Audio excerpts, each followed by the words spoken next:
हाँ दोस्तों, देखिए हम श्री कृष्ण साइंस सेंटर पटना आ चुके हैं और यहाँ की टिकट ले ली है।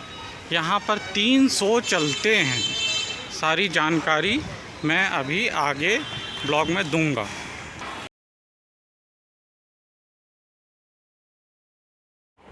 दोस्तों नमस्कार। पिछले भाग में हम लोगों ने होल साइंस सिटी घूमा था। एंट्री फ़ीस 40 रुपये होती है। इस भाग में डिजिटल प्लेनेटोरियम घुमाऊंगा, उसकी एंट्री फ़ीस अलग से 30 रुपये होती है। आइए तो हम लोग चलते हैं और बाकी 2 शो अगले 2 भाग में दिखाऊंगा।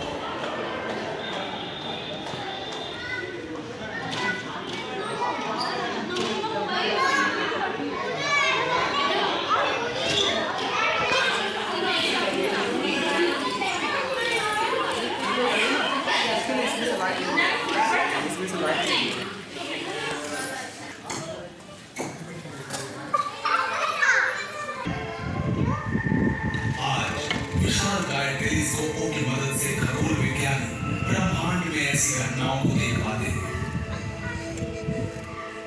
उदाहरण के लिए ईगल नक्षत्र राशि के बारे में प्रशिक्षित कर वे सृष्टि स्तंभ कहे जाने वाले M16 नामक नेबुला का अध्ययन करते हैं।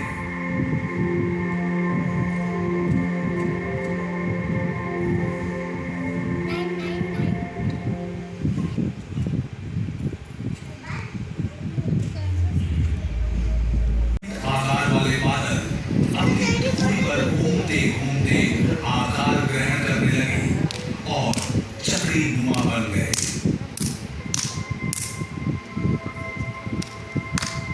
अपने गुरुत्वाकर्षण के कारण इन मेघों के केंद्र में पदार्थ जमा होने लगे।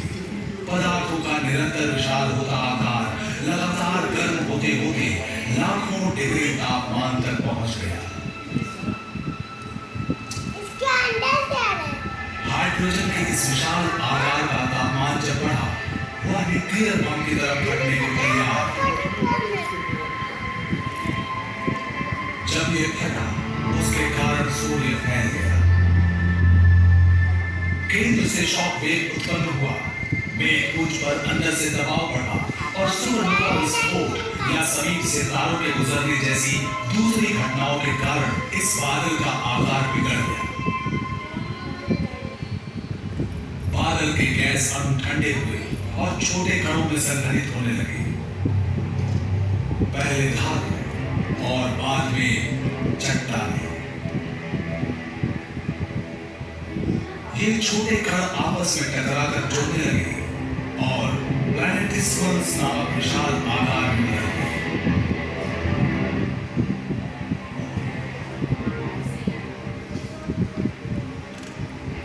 लाखों वर्षों तक इन नए ग्रहों के लिए ये टकराना आम घटना थी। कारण था गुरुत्वाकर्षण। आकार जितना बढ़ा, गुरुत्वाकर्षण भी बढ़ा। परिणाम स्वरूप संघनन तीव्र होकर आकार बढ़ा और ग्रहों का जन्म हुआ। बने उनके उपग्रह और एस्टेरॉइड्स।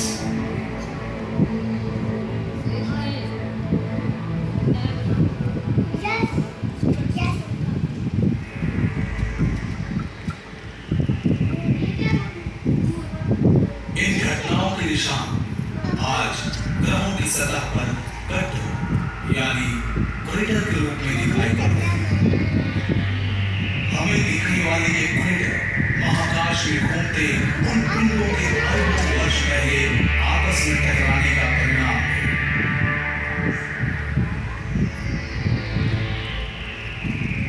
अभी हम चंद्रमा पर हैं।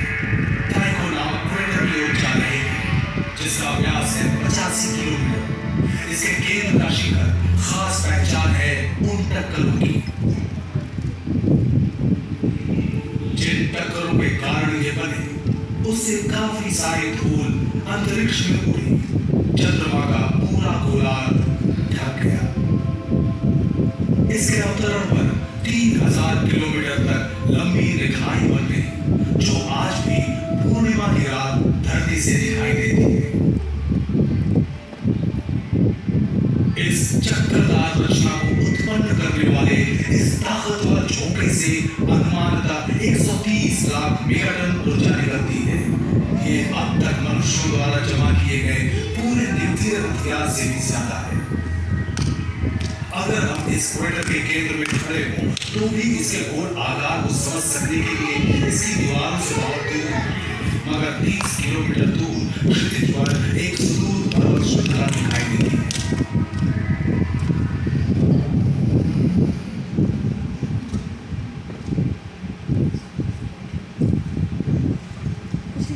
ये सभी क्रेटर अरबों साल पहले महाकाश में घूमते पिंडों के टकराने का नतीजा है।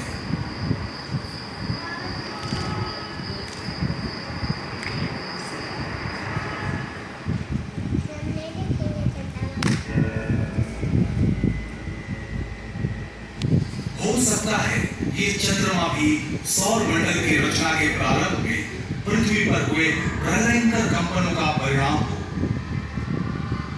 इस सिद्धांत के अनुसार मंगल ग्रह जितने बड़े पिंड के पृथ्वी से टकराने से अंतरिक्ष में मलबा फैला।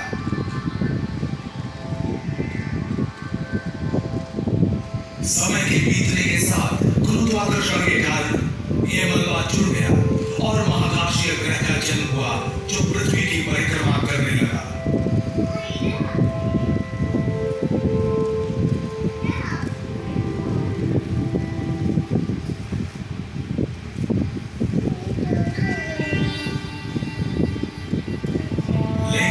सिर्फ चंद्रमा पर ही इन प्रारंभिक चोटों के निशान नहीं है। दूसरे छोटे महाकाशीय पिंडों पर भी ये क्रेटर बने हुए हैं। इनमें बड़े उपग्रह भी शामिल हैं।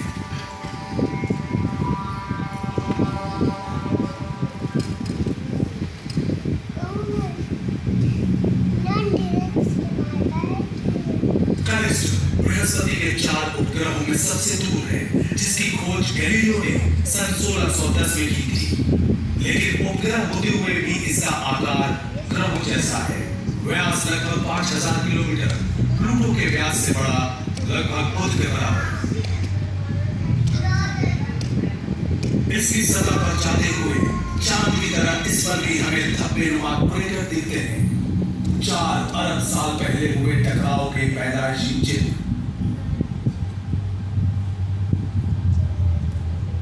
कहा जा सकता है सौर मंडल के किसी दूसरे पिंड में प्रति वर्ग किलोमीटर कैनिस्टर जितने क्रेटर नहीं है। ये विविध आकार वाले हैं। कुछ क्रेटर वॉयेजर 2 और गैलीलियो स्पेस प्रोब से खींची गई हाई रेजोल्यूशन वाली तस्वीरों में मुश्किल से दिखते हैं। तो विशाल एस्पेक्ट नामक क्रेटर भी है जिसका व्यास 1700 किलोमीटर है, जो पूरे कैलिस्टो का 1/3 है।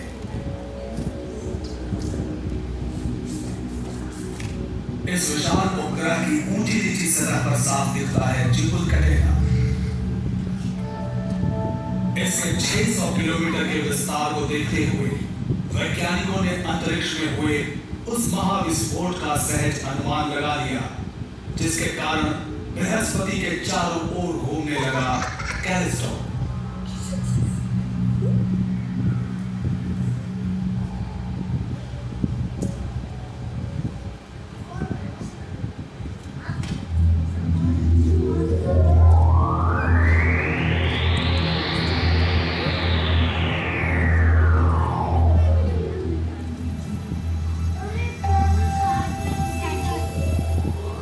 और ये है शनि का उपग्रह नीमस।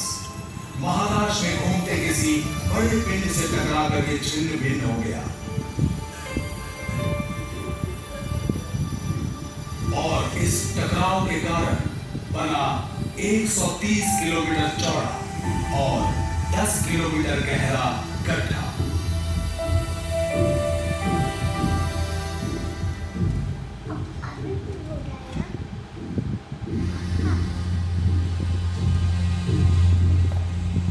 मंगल ग्रह के 2 चंद्रमाओं में से एक है फोबोस।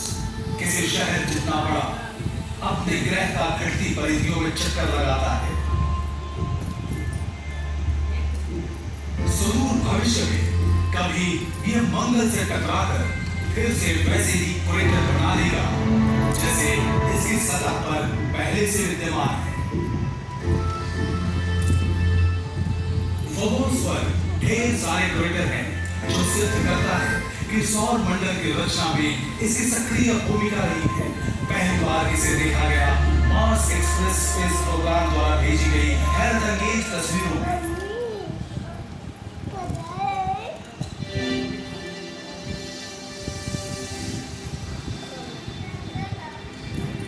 बुध ग्रह पर भी इसी तरह के निशान पाए जाते हैं।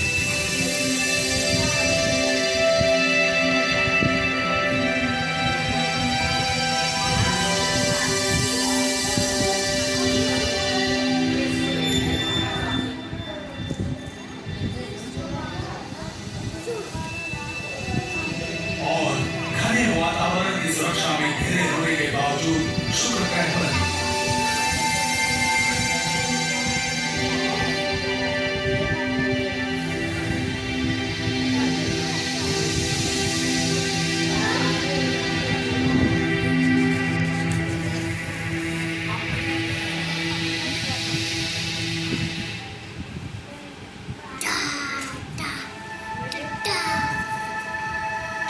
मार्च 1933 को जीनी और कैरोलिन शूमेकर नामक पति पत्नी ने खगोल विज्ञानी डैविड लीवाई के साथ काम करते हुए अपना 9वां धूमकेतु शूमेकर लीवाई 9 खोज निकाला। उनके आविष्कार की दो अनोखी विशेषताएं थी। ये धूमकेतु न सिर्फ अलग अलग टुकड़ों में बन गया, बल्कि अन्य धूमकेतुओं के विपरीत इसने सूर्य की नहीं बल्कि बृहस्पति की परिक्रमा की।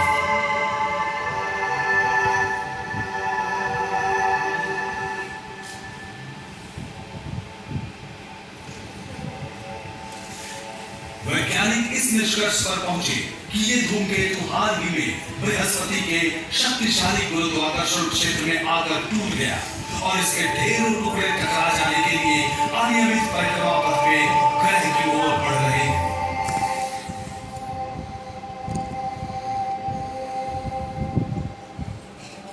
16 से 22 जनवरी 1994 तक दुनिया भर के खगोल विज्ञानी 20वीं सदी की सबसे बड़ी खगोलीय घटना के साक्षी बने, जब 22 बेडौल धूमकेतु एक के बाद एक बृहस्पति से टकराए थे। इनमें से कुछ का प्रभाव कई करोड़ न्यूक्लियर बम जितना था।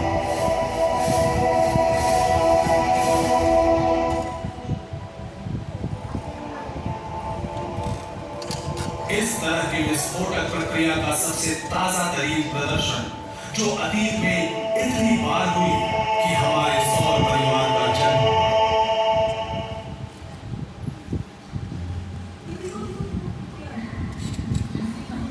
अगर सौर परिवार के हर पिंड पर ये क्रेटर पाए जाते तो ये सवाल पैदा होता ही है कि हमारे ग्रह में इस तरह की गोलाकार संरचनाएं क्यों नहीं भरी पड़ी। शायद इनका जन्म दूसरे ग्रहों और उपग्रहों से बिल्कुल अलग रहा हो।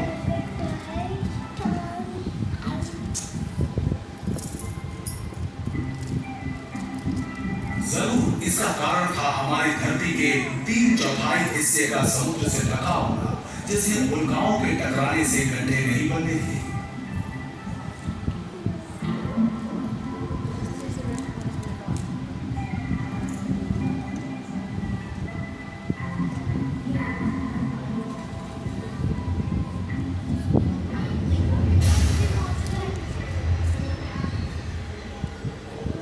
ये भी सच है कि हवा और बारिश के कारण हुए कटाव वनस्पतियों और दूसरे जीवों के विकास ने धरती की सतह की सूरत बदल दी, टकराव के सारे चिन्ह मिटा दिए जिनसे हमारे ग्रह का जन्म हुआ।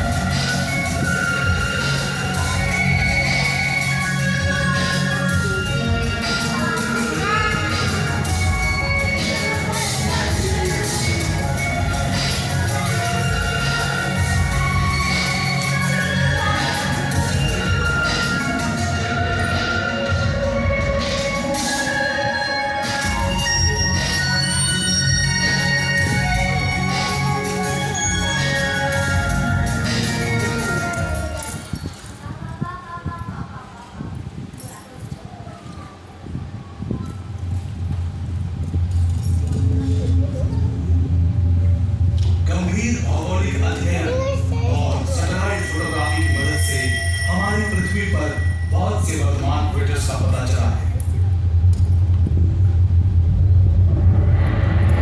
जैसे कि कनाडा में, जिसका व्यास 100 किलोमीटर है।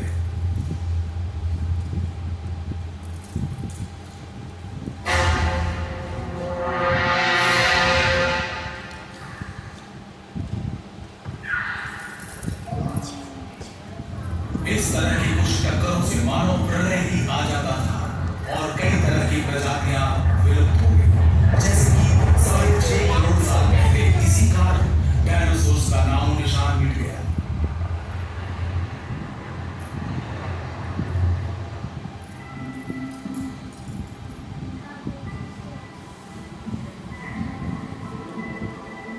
सबूतों के आधार पर यह टक्कर युकातान पेनिनसुला में हुई थी और चिशलुक नामक क्रेटर आंशिक रूप से मेक्सिको की खाड़ी में डूबा हुआ मिलता है।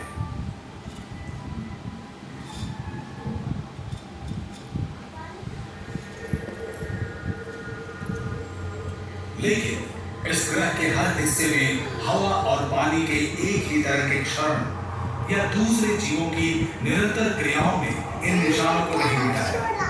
ऑस्ट्रेलिया के दूर दराज इलाके में पाया गया यह क्रेटर लगभग 3 लाख वर्ष पहले पृथ्वी पर एक 50,000 किलोमीटर प्रति घंटा की गति वाले उल्का के टकराने से बना था।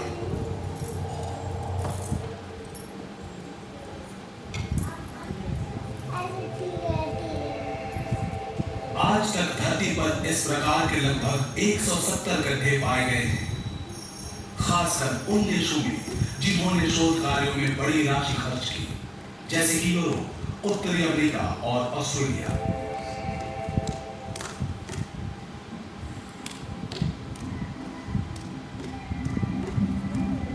कुछ गड्ढे तो हाल ही के बने हुए हैं, जैसे कि सन 1908 में टुंगुस्का के साइबेरियन इलाके में बना ये क्रेटर, जब हजारों एकड़ में फैले जंगल बर्बाद हो गए थे, बेतरतीब कटे पेड़ गिरे पड़े थे।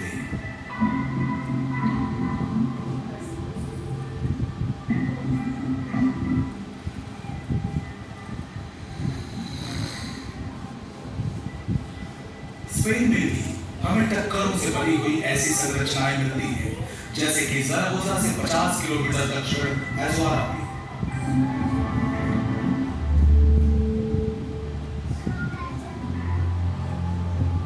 भौगोलिक संरचनाओं से ढका होने के कारण इसका गोल आकार सैटेलाइट से खींची गई तस्वीरों में ठीक से समझ नहीं आता, लेकिन जब एक विशेष कोण से इस पर रोशनी गिरती है तो समय के चक्र में इसके लगभग मिटते जा रहे किनारे साफ समझ आते हैं।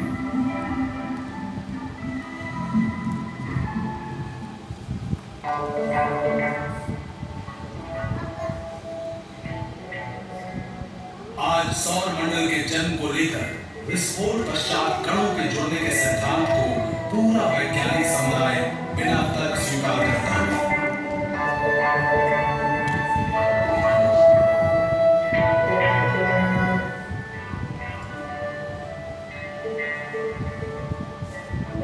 ये प्रक्रिया जिसमें हमारी पृथ्वी, चंद्रमा और हमारे इर्द गिर्द के सभी ग्रह उपग्रह शामिल हैं, हमें यह सोचने पर मजबूर करती है कि हमारा निवास ब्रह्मांड के सबसे खतरनाक इलाके में है।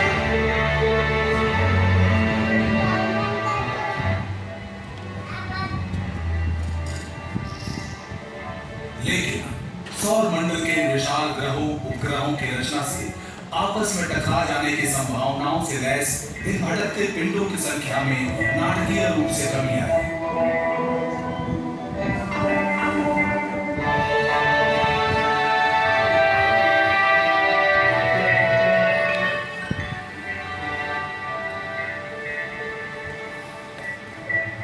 बृहस्पति के साथ शुमेकर लेवाई 9 धूमकेतु के टक्कर जैसी प्रलयंकर घटनाएं अब रोज का खतरा न रहकर लाखों वर्षों में एक बार होने वाला हादसा है।